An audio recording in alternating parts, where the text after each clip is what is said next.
உலகெங்கும் வாழும் அன்பான தமிழுள்ளங்களுக்கு அநேக கோடி வணக்கங்கள். நல்ல நேரம் நிகழ்ச்சியூடாக நல்லதே நினைப்போம், நல்லதே நடக்கும், நலமாயிருப்போம். இன்றைய தினம் 26 ஜனவரி மாதம் 2025 ஞாயிற்றுக்கிழமை. குரோதி வருடம் தை மாதம் 13ஆம் நாள். துவாதசி திதி, கேட்டை நட்சத்திரம், தேய்பிறை, மரண யோகம். இன்றைய தினம் சந்திராஷ்டமம் ரோகிணி நட்சத்திரக்காரர்களுக்கு. இன்றைய தினம் ராகு காலம் 5 மணி முதல் 6:30 மணி வரை. இன்றைய தினம் யமகண்டம் 12:30 மணி முதல் 2 மணி வரை. இன்றைய தினம் நல்ல நேரம் 9:30 மணி முதல் 11 மணி வரை. என்ன நேர்களே, வாருங்கள் இனி இன்றைய தினத்திற்கான ராசி பலன்களை பார்க்கலாம்.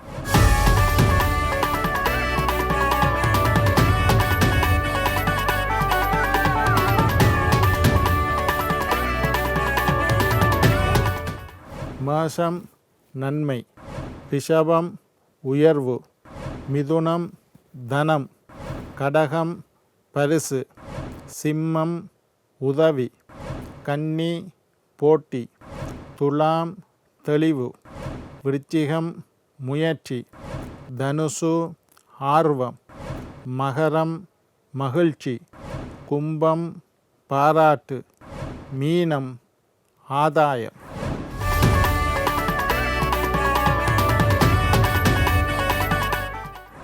ஆன்மீக தகவல் பகுதியில் தொடர்ந்து உங்களை சந்தித்து வருவதில் மட்டற்ற மகிழ்ச்சி அடைகின்றேன். ஒவ்வொரு நாளும் ஒவ்வொரு புதிய அற்புதமான ஆன்மீக தகவல்களை உங்களோட பகிர்ந்து கொண்டு இருக்கிறோம். அந்த வகையில் இன்றைய தினமும் சில நல்ல விஷயங்களை உங்களோட பகிர்ந்து கொள்ளலாம் என்று காத்திருக்கிறேன். இன்றைக்கு என்னத்தை பற்றி பார்க்க போகிறோம்டா, ஸ்ரீ சொர்ண ஆகர்ஷண பைரவர் வழிபாடை பற்றி இன்றைக்கு பேச போகிறேன்.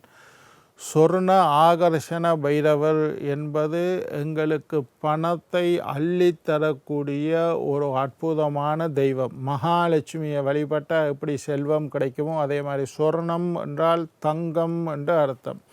சொர்ண ஆகர்ஷண பைரவர், ஆகர்ஷணம் என்றால் அப்படி வசியப்படுத்துறதுன்ற அர்த்தம்.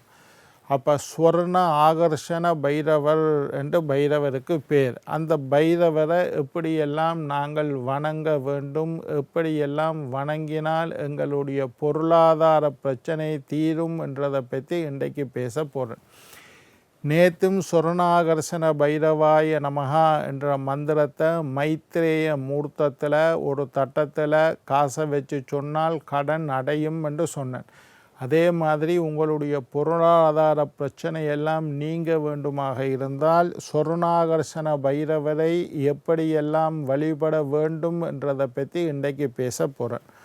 முதலாவது, நவக்கிரக தோஷம் நீங்குவதற்கு ஜாதகத்தில் நவக்கிரகங்கள் சூரியன், சந்திரன், செவ்வாய், புதன், வியாழன், வெள்ளி, சனி, ராகு, கேது என்று சொல்லக்கூடிய 9 கிரகங்களினால் ஏதாவது ஒரு கிரகம், 2 கிரகம், 3 கிரகத்தினால் எங்களுடைய ஜாதகத்தில் தோஷம் இருந்தால் பொருளாதாரத்தில் நாங்கள் முன்னேறுவதற்கு தடையாக அது அமையும். சில தோஷங்கள், நாகதோஷம் இருக்கலாம், செவ்வாய் தோஷம் இருக்கலாம், லக்ன தோஷம் இருக்கலாம்.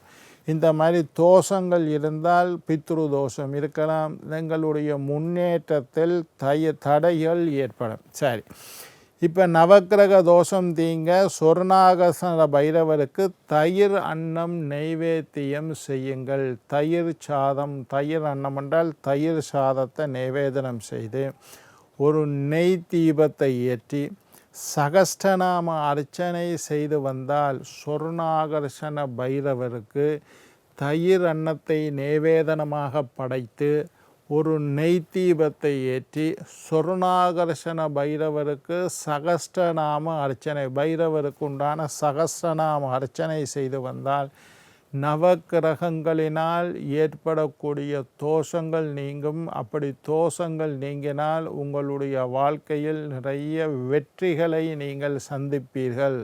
சகல செல்வங்களும் கிடைக்கும், சகல சௌபாக்கியங்களும் கிடைக்கும். இதை அடிக்கடி செஞ்சு வாங்கும். வறுமை நீங்கள் சில பேர் ஏழ்மையில் இருப்பீங்க, கஷ்டத்தில் இருப்பினும் பிள்ளைகளுக்கு படிப்பிக்கிறதுக்கு செலவு செய்ய வழி இல்லை, பிள்ளைகளுக்கு நல்ல உணவு வாங்கி கொடுக்க முடியலை, பிள்ளைகளுக்கு நல்ல உடை வாங்கி கொடுக்க முடியலை, எங்களால் சாப்பாட்டு செலவை சமாளிக்கிறதுக்கே நாங்கள் கஷ்டப்படுறோம் என்று வறுமையில் இருக்கக்கூடியவர்கள் 108 காசில் பைரவருக்கு அர்ச்சனை செய்யுங்கள். சொர்ண ஆகர்ஷண பைரவருக்கு செவ்வாய்க்கிழமை அல்லது வெள்ளிக்கிழமையில் நெய் தீபம் ஏற்றி வைத்து 108 சில்லறை காசினால் பைரவருக்குண்டான 108 மந்திரங்களை சொல்லி அவருக்கு பூஜை செய்தால், அர்ச்சனை செய்தால் உங்களுடைய வறுமை நீங்கும். வறுமை என்பது பெரிய துன்பம். சில பேர் மிகப்பெரிய வறுமையில் வாடுவினம், என்ன செய்கிறதுன்னு வழி தெரியாமல் இருப்பினம். உழைக்கிற காசு செலவுக்கு காணாமல் இருக்கின்றது, என்னுடைய வருமானம் குறைவாக இருக்கின்றது, என்னுடைய வருமானத்தை வைத்து குடும்பத்தை ஓட்ட முடியவில்லை என்றெல்லாம் சொல்லக்கூடியவர்கள் வெள்ளி அல்லது செவ்வாய்க்கிழமையில் நெய் தீபத்தை ஏற்றி 108 காசுனால் அர்ச்சனை செய்யுங்கள். அப்படி காசுனால் அர்ச்சனை செய்யலைன்னா வில்வம் இலை அல்லது அரளி பூவினால் அர்ச்சனை செய்யலாம். சொர்ணாகர்ஷண பைரவருக்கு எப்படி லட்சுமிக்கு காசுனால் சில்லறை காசு பெருசாக வேணாம், ₹1 குத்தியில் 108 ரூபா எடுத்து வச்சிங்கன்னா 108 ரூபா, அல்லது ₹1 இல்லையா 50 25 இந்த மாதிரி சில்லறை காசை எடுத்து வச்சு 108 காசை எண்ணி வச்சுக்கொள்ளுங்க. 108 ரூபாயாக இருந்தாலும் சரி, ஒவ்வொரு மந்திரத்துக்கு ஒவ்வொரு ரூபாய் இப்படி வச்சு 108 காசுனால் பைரவர் உங்களுக்கு தெரிந்த மந்திரத்தை சொல்லுங்கள். பைரவருக்கு உண்டான 108 மந்திரத்தை சொன்னால் ரொம்ப சிறப்பு. முடியலையா ஓம் ஸ்வர்ணாகர்ஷண பைரவாய நமகா அல்லது நமகா சொல்ல கஷ்டமா சொர்ணாகர்ஷண பைரவரே போற்றி என்று சொல்லி திரும்ப திரும்பி அதே மந்திரத்தை வேணும்னாலும் சொல்லலாம். ஓம் ஸ்வர்ண ஆகர்ஷண பைரவாய நமகா, ஓம் ஸ்வர்ண ஆகர்ஷண பைரவா போற்றி என்று சொல்லி 108 காசு. வில்வத்தினால் அர்ச்சனை செய்கிறது இன்னும் சிறப்பு. 3 தலையுடைய வில்வங்கள் 108 வில்வத்தை எடுத்து வச்சு ஸ்வர்ணாகர்ஷண பைரவாய நமகான்னு வில்வம், அரளி பூவினால் அர்ச்சனை செய்யலாம். இது என்னத்துக்கு வறுமை நீங்குவதற்காக இந்த பரிகாரத்தை செய்யணும். குழந்தை இல்லாதவர்கள் இது பெரிய துன்பம். லட்சக்கணக்கில் கோடிக்கணக்கில் காசு இருக்குது, அதை அனுபவிக்கிறதுக்கு எங்களுக்கு குழந்தை செல்வம் இல்லை, குழந்தை பாக்கியம் இல்லை. கல்யாணம் முடிச்சு 5 வருஷம் ஆச்சு, இன்னும் எங்களுக்கு பிள்ளை இல்லை. கல்யாணம் முடிச்சு 10 வருஷம் ஆச்சு, இன்னும் பிள்ளை இல்லை. நிறைய டாக்டர்கிட்ட போயிட்டு மருத்துவம் செய்கிறோம், சரி வரல.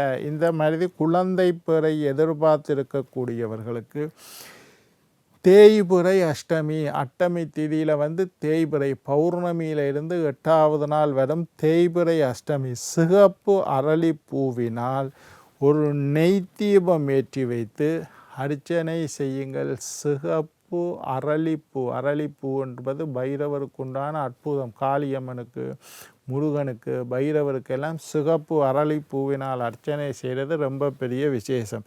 சிகப்பு அரளிப்பூவினால் ஒரு நெய் தீபத்தை ஏற்றி வச்சுட்டு தேய்பிறை அஷ்டமி 2 அஷ்டமி வரும், வளர்பிறையில் தேய்பிறையில்.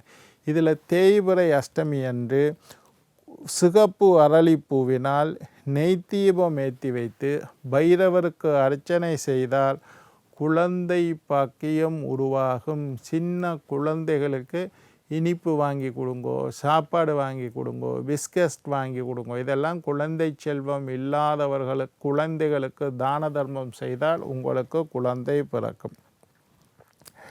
அதே மாதிரி இழந்த சொத்து திரும்பி கிடைப்பதற்கு அல்லது பொருள் திரும்பி கிடைப்பதற்கு, காணாமல் போன பொருள் திரும்பி கிடைப்பதற்காக சில பேர் பொருளை துளைச்சிடுவினம், அது திரும்பி கிடைக்கணும்னு ஆசைப்படுவினம். சில பேர் சொத்தை இழந்துருவினம், இழந்த சொத்து திரும்பி கிடைக்கணும்னு ஆசைப்படுவினம். இந்த மாதிரி ஆக்கள் என்ன செய்யணும், மிளகு தீபம் 27 நாள் தொடர்ந்து சொர்ணாகர்ஷண பைரவருக்கு மிளகு தீபம் ஏற்றி வைத்தால் ஒரு வளர்பிற அஷ்டமியில் தொடங்கலாம், ஒரு தேய்பிற அஷ்டமியில் தொடங்கலாம். பைரவருக்கு அஷ்டமி திதி தான் உகந்தது.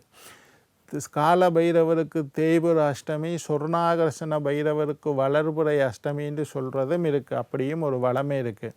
நீங்கள் ஒரு அஷ்டமி திதியில் தேய்பிறை அஷ்டமி அல்லது வளர்பிறை அஷ்டமி, பௌர்ணமியில் இருந்து 8வது நாள் தேய்பிறை அஷ்டமி வரும், அமாவாசையிலிருந்து 8வது நாள் வளர்பிறை அஷ்டமி வரும். இந்த வளர்பிறை அஷ்டமியில் மிளகு தீபம் என்றால் ஒரு பாத்திரத்தை ஒரு சிட்டி எடுத்து அதுக்குள்ளே கொஞ்சம் மிளகை போட்டு நெய்யை போட்டு திரியை போட்டு தீபமாக ஏற்றினால் இதுவும் மிளகு தீபம்.